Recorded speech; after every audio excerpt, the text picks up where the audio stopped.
नमस्ते देवास, मैं ललित चौहान। आजकल देवास में एमजी रोड को लेकर काफ़ी चर्चाएं चल रही है मीडिया पर, सोशल मीडिया पर। राजनीतिक दलों के जनप्रतिनिधि भी चर्चा कर रहे हैं।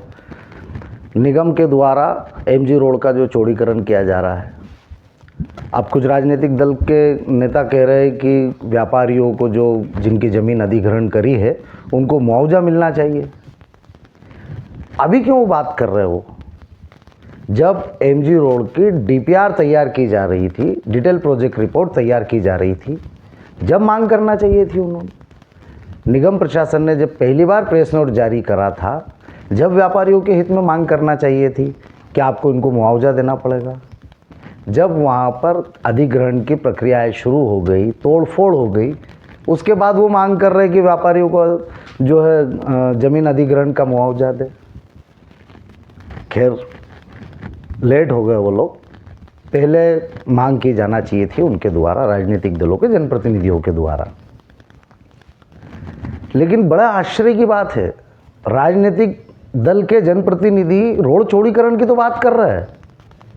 क्या उनको पूरा भरोसा है क्या कि रोड चौड़ीकरण से वहाँ के यातायात की समस्या खत्म हो जाएगी, वहाँ के व्यापारियों का व्यवसाय बढ़ेगा? आखिर पार्किंग की चर्चा क्यों नहीं कर रहे वो लोग? अरे, रोड चौड़ीकरण के साथ में अगर पार्किंग स्थल भी निर्मित हो जाएगा तो वहाँ के व्यापारियों को लाभ मिलेगा उसका। ऑलरेडी ज़मीन जो है देवास विकास योजना 2011, 2031, 2041 में भी उन्होंने आरक्षित करी वो भूमि। तो उस पार्किंग की जो ज़मीन आरक्षित करी है उस पर पार्किंग स्थल निर्मित होना चाहिए। देवास ही एकमात्र ऐसा शहर है जहाँ पर एक भी पार्किंग स्थल निर्मित नहीं है। अब जो पार्किंग स्थल पूर्व में विकास योजना में आरक्षित करे थे, तो उसमें से कुछ आरक्षित भूमियों का तो अन्य उपयोग हो रहा है। उसका प्रायोजन ही चेंज हो गया। जिस प्रायोजन के लिए भूमि आरक्षित करी थी उसका उपयोग ही उस चीज़ के लिए नहीं करा। तो राजनीतिक दल के नेता इस विषय पर चर्चा क्यों नहीं कर रहे?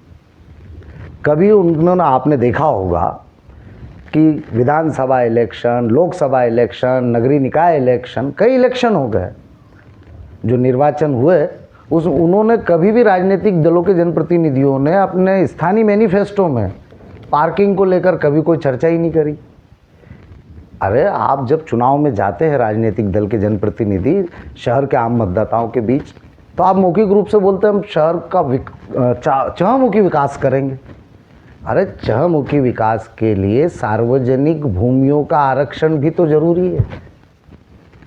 तो आप लोगों को बताना चाहिए, आम नागरिकों को, देवास के आम मतदाताओं को, क्या आपने सार्वजनिक उपयोग के लिए क्या भूमि आरक्षण की मांगे करी है क्या? चलो, आपने नहीं करी भूमि आरक्षणों की मांगे। जो आरक्षित भूमि है उनमें से कितना आपने पार्किंग स्थल निर्मित कर दिए? दशकों से वो ज़मीन आरक्षित है, उसमें से तो कुछ ज़मीनों का अन्य उपयोग होने लग गया। अब जो शेष बची हुई ज़मीनें हैं उस पार्किंग स्थल की तो कोई बात ही नहीं कर रहा है। तो उस पार्किंग स्थल पे की भी चर्चा होना चाहिए। एमजी रोड का रोड चौड़ीकरण का सही लाभ उन व्यापारियों को जब मिलेगा जब आरक्षित भूमि जो पार्किंग के लिए की गई है, रोड निर्माण के साथ उस भूमि पर पार्किंग स्थल भी निर्मित करना चाहिए। इस विषय पर चर्चा करना चाहिए। तो हमें यहाँ के व्यापारी संगठनों को, राजनीतिक दलों के जनप्रतिनिधियों को, नगर सरकार को निवेदन करना चाहिए कि शहर के अंदर जो पार्किंग के लिए ज़मीन आरक्षित है उसका निर्माण भी आप इसके साथ में करिए, जिससे कि हमें लाभ मिलेगा। नमस्ते।